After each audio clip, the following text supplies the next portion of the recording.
지구 전체 둘레 길이를 다 줄자를 재보지 않고도 구할 수 있었으면 지구 전체 둘레 길이를 구할 수 있어서 지구 전체 둘레 길이를 구하면 지구 반지름도 구할 수 있죠.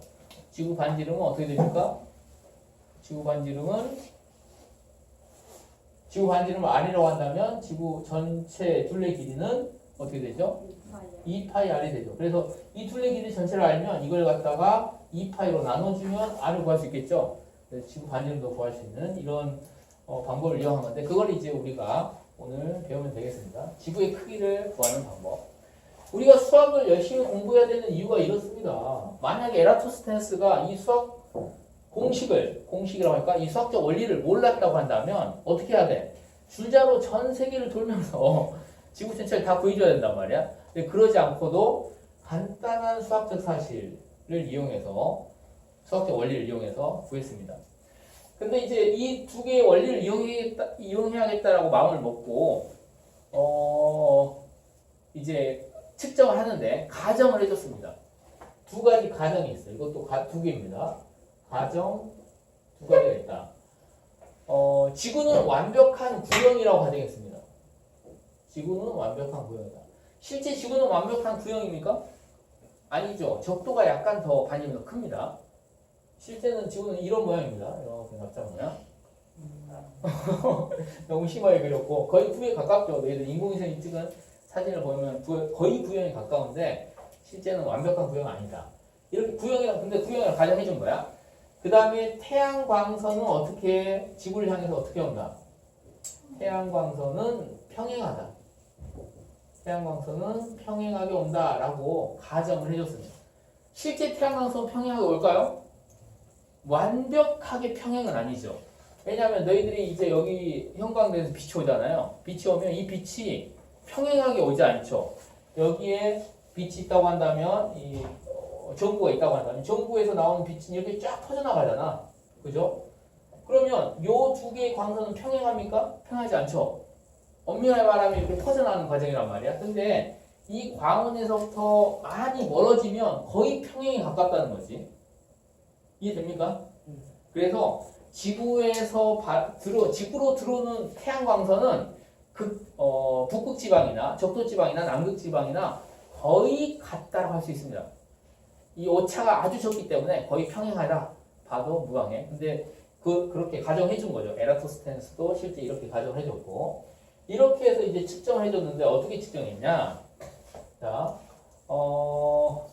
에라토스테네스가 있던 지역, 그리스 지역에 아테네가 아니죠. 어딜까요? 시에네라고 하는 지역.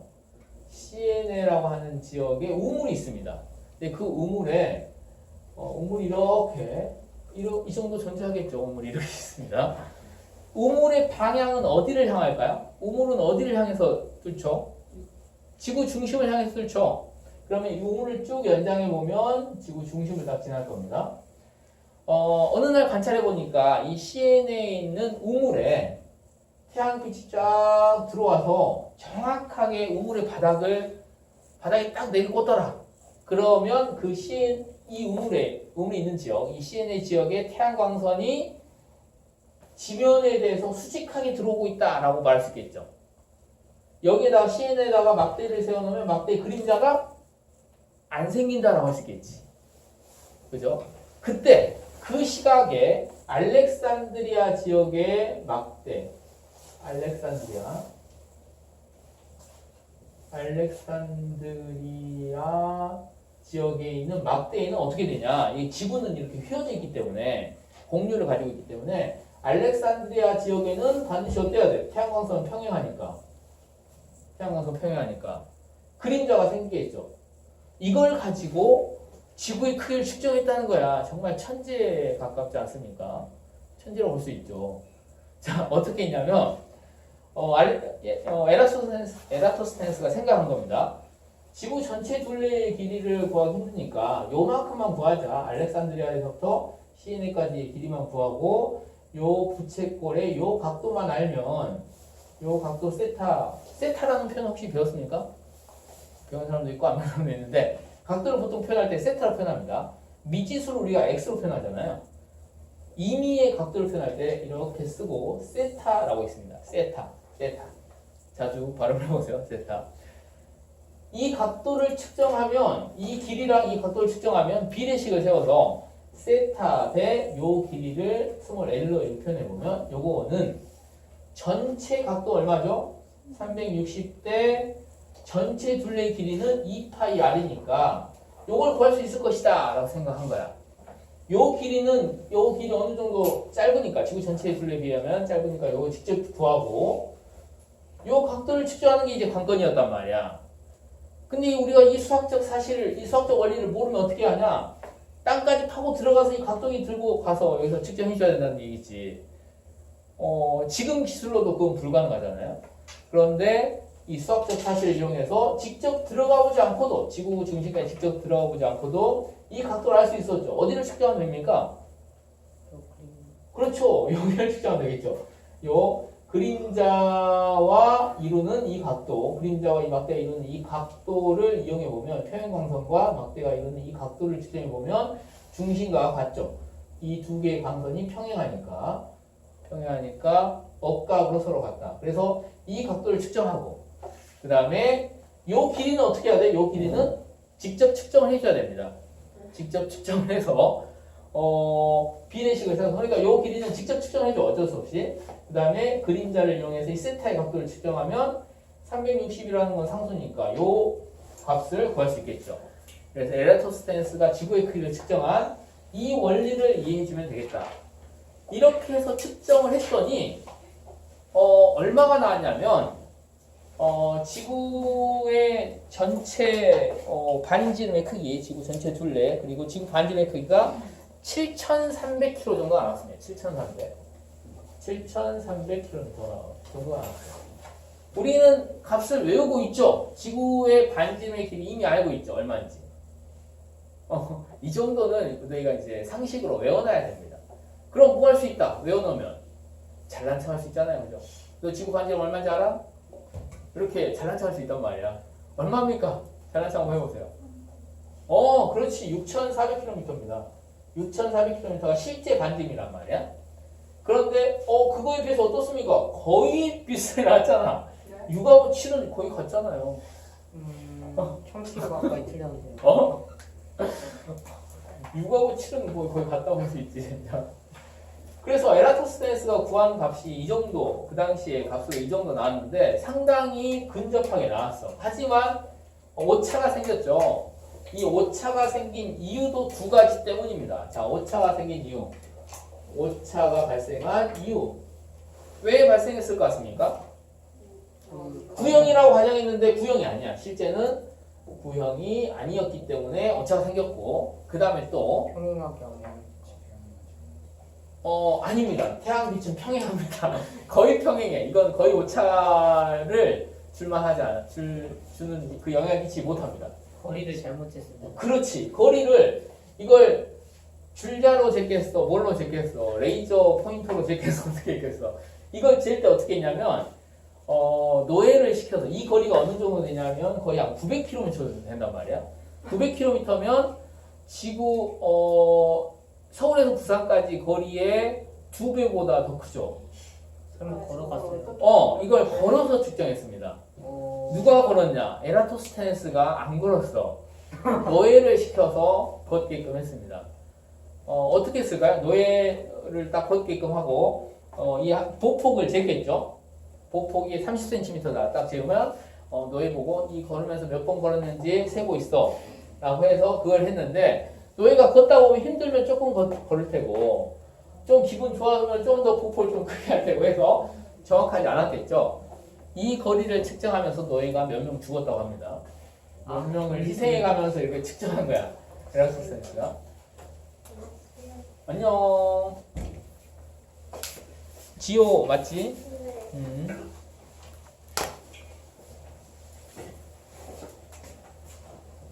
그래서 이 측정 거리가 스몰 l, 측정한 스몰 거리, 이게 정확하지 않았다. 정확하지 않았다. 그래서 오차가 생긴 이유. 전부 다 두 개씩이니까 외우기 쉽죠. 수학적 원리, 에라토스테네스가 사용한 수학적 원리, 선생님이 전부 다 그림으로 표현했지만 이걸 말로도 표현할 수 있어야 됩니다. 억각의 크기는 서로 같다. 그 다음에 중심각의 크기와 호의 길이는 비례한다. 이 두 가지 수학적 사실을 수학적 원리를 이용해서 지구의 크기를 측정하고자 노력했다. 그렇게 이제 식을 세워서 풀 텐데 가정을 한 게 있는데 두 가지를 가정했다. 지구는 완벽한 구형이라고 가정했고 태양광선은 지구의 평행하게 들어온다고 가정했다.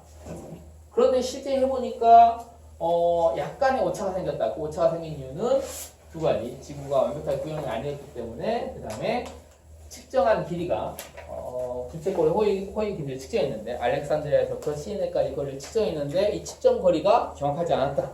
이렇게 두 가지씩 총 6가지를 외워야 되겠죠. 한 번 이해를 했으면 그 다음에 외우는 겁니다. 항상 공부는 이해하고 외우고 해줘야 끝나는 거야.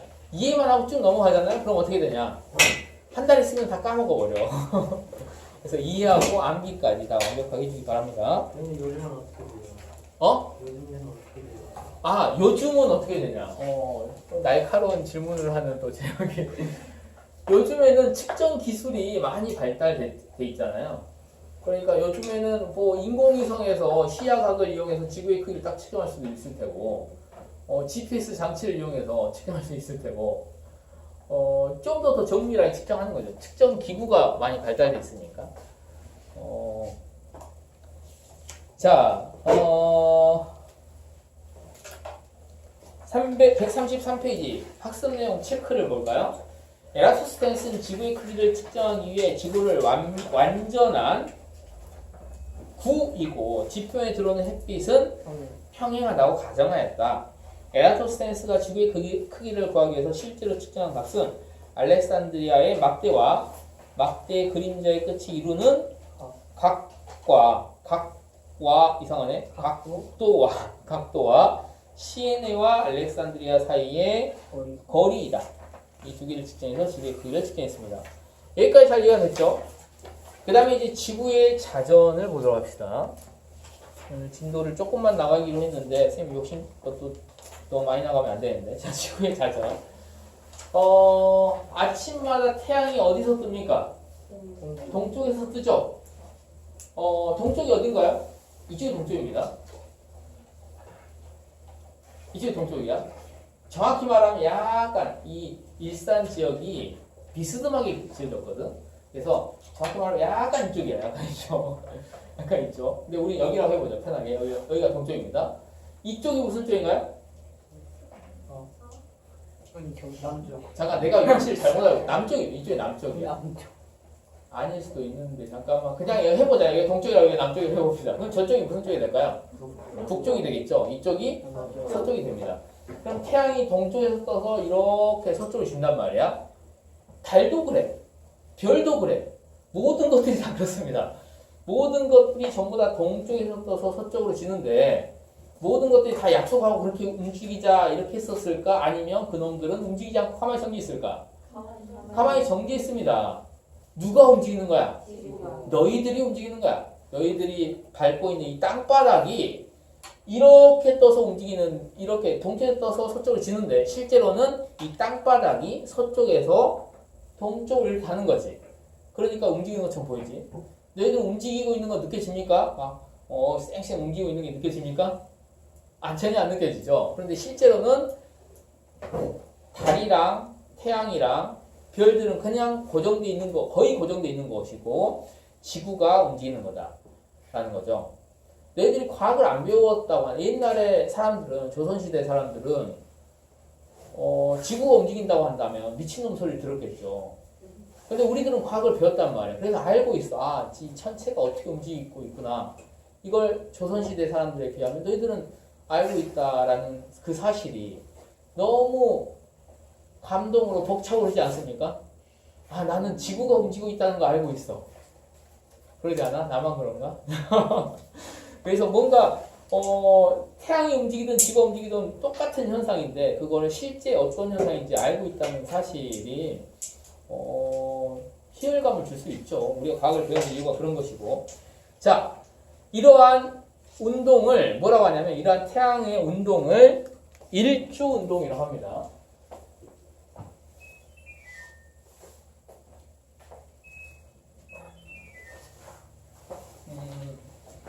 이러한 일주운동은 무엇 때문에 나타나는 거냐면 지구의 자전에 의해서 나타났다. 자, 지구의 자전이라고 하는 건 뭐냐면 지구의 자전축을 중심으로 하루에 한 바퀴씩 서에서 동으로, 이 땅바닥이 서쪽에서 동쪽으로 움직인단 말이야.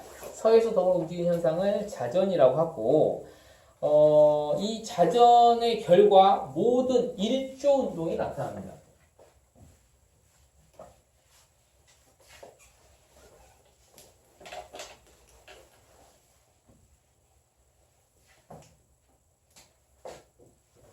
지구가 자전하기 때문에 나타나는 현상, 일조운동이 나타난다. 하루를 주기로 움직이는 현상, 일조운동이 나타난다. 바로 이제 공전까지 설명해 보면, 자, 공전이라고 하는 거는 지구가 태양을 중심으로 도는 걸 공전이라고 하거든. 공전하기 때문에 나타나는 현상은 무슨 운동이냐면, 이거는 연주운동이 나타납니다. 연주운동하면 공전 때문에 나타나는 거고, 1년을 주기로 한 바퀴 돌잖아요, 공전은. 그 공전 때문에 연주운동이 나타나고, 자전 때문에 일주운동이 나타난다. 이렇게 보면 되겠고, 자,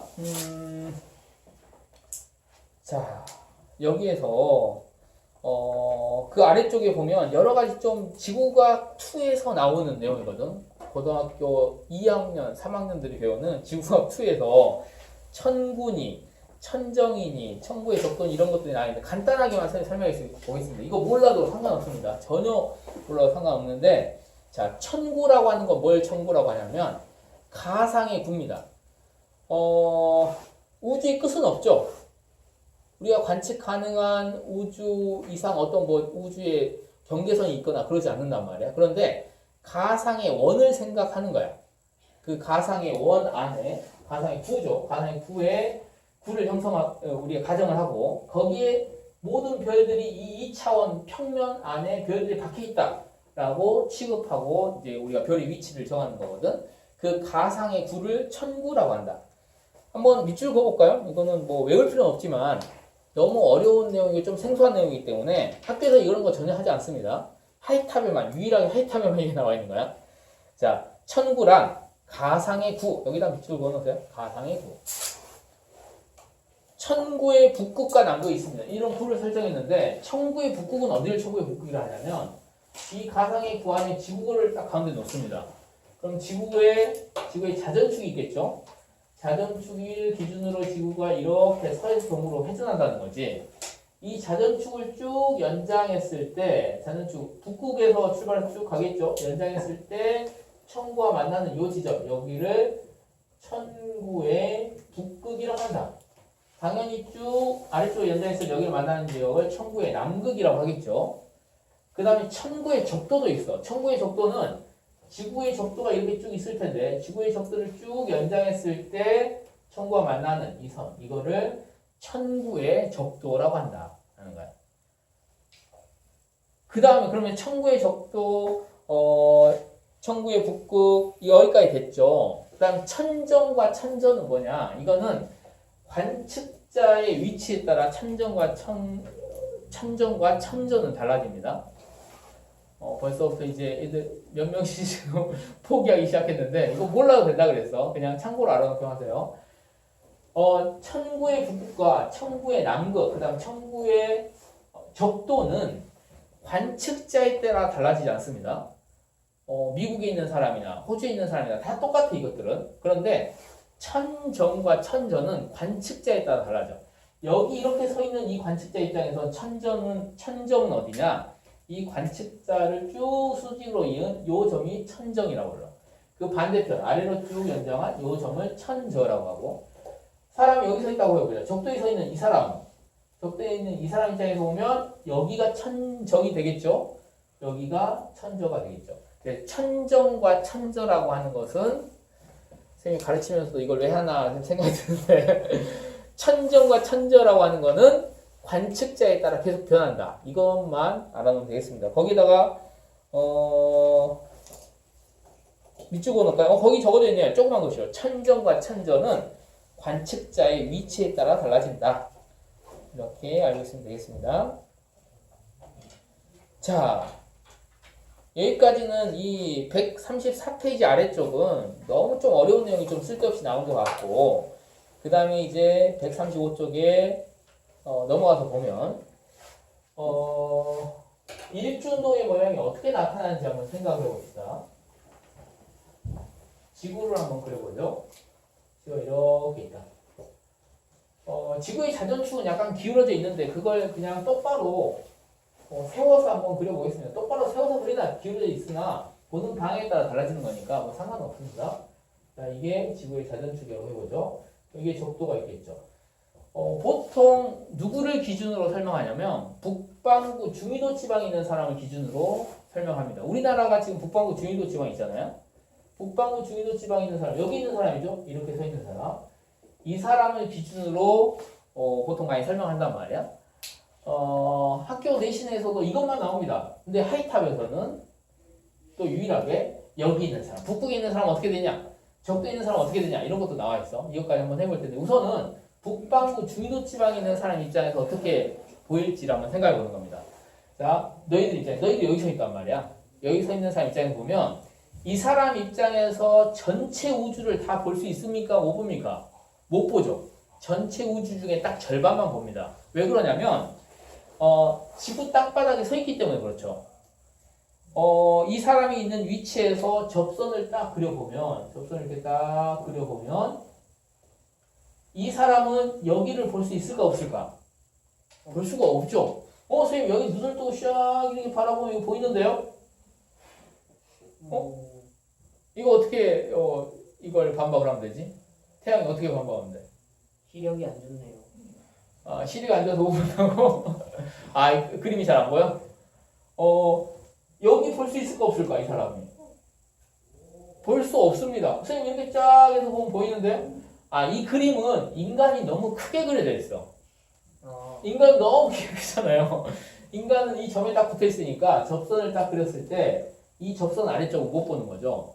그래서 이 인간 입장에서 바라보는 이 하늘의 반구 모습을 그려보면 이렇게 그릴 수 있죠. 좀 더 연장해서 그려보면 이러한 밤하늘을 볼 수 있습니다. 입체적으로 잘 생각해 봐야 돼. 이게 반구입니다. 이게 지평면에 해당하는 것이고 여기서 있는 사람 입장에서는 이러한 반구를 보게 된다는 거예요. 이 아래쪽은 전혀 볼 수가 없습니다. 저게 우주의 딱 반이에요? 그건 아니죠. 우주의 딱 판이라고 할 수 있죠. 왜냐하면 이 인간이 관찰하는 전체 우주를 하나의 구로 표현하면 이 반구와 아래쪽 반구가 있다고 볼 수 있잖아. 이 아래쪽 반구는 못 보잖아요. 무슨 말인지 알겠습니까?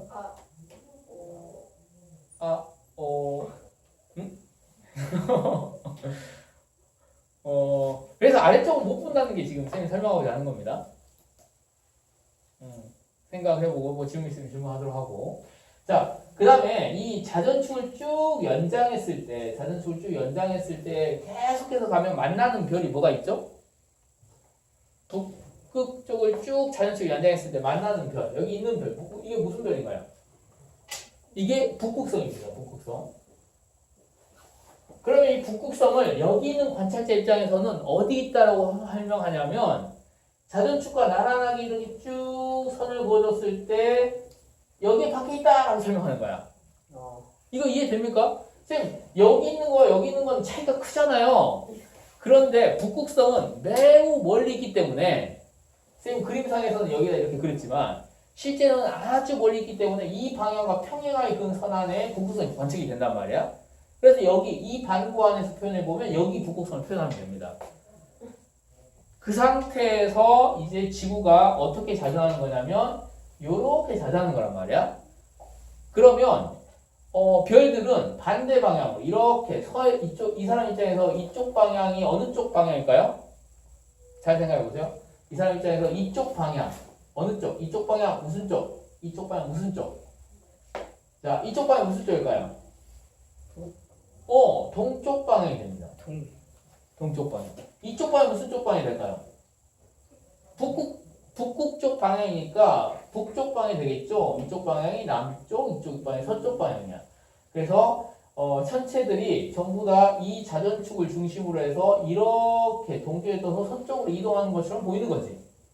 이런 식으로. 이거를 이 지평면을 낙자가 이렇게 수평으로 그려서 선생님이 다시 한번 그려보겠습니다. 지평면이 이렇게 있고 여기 관측자가 서 있다는 거야. 그리고 이러한 반구의 하늘의 모습이 있는데 벌써부터 이제 이걸 왜 하고 있나, 나는 왜 여기 서 있나라고 생각하는 사람들이 한 명씩 들어가고 있는데 알아보면 재밌습니다. 이해하려고 이해가 안 되는 부분을 자꾸 질문하세요. 그래야 본인의 이 공간 지각 능력이 많이 향상이 됩니다. 자, 이걸 그대로 해보면 이쪽이 북쪽이라고 해봅시다. 이쪽이 북쪽, 이쪽이 남쪽, 이쪽이 동쪽, 이쪽이 서쪽인데 북극성이 어디에 박혀 있다고 했죠? 이쯤에 쭉 이렇게 박혀 있다고 했죠. 이것도 한번 추가적으로 설명해 볼까요? 북반구 중위도 지방에 있는 이 사람 입장에서 북극성의 고도라고 하는 건 이 각도잖아요. 이 각도하고 똑같은 각도가 뭐냐?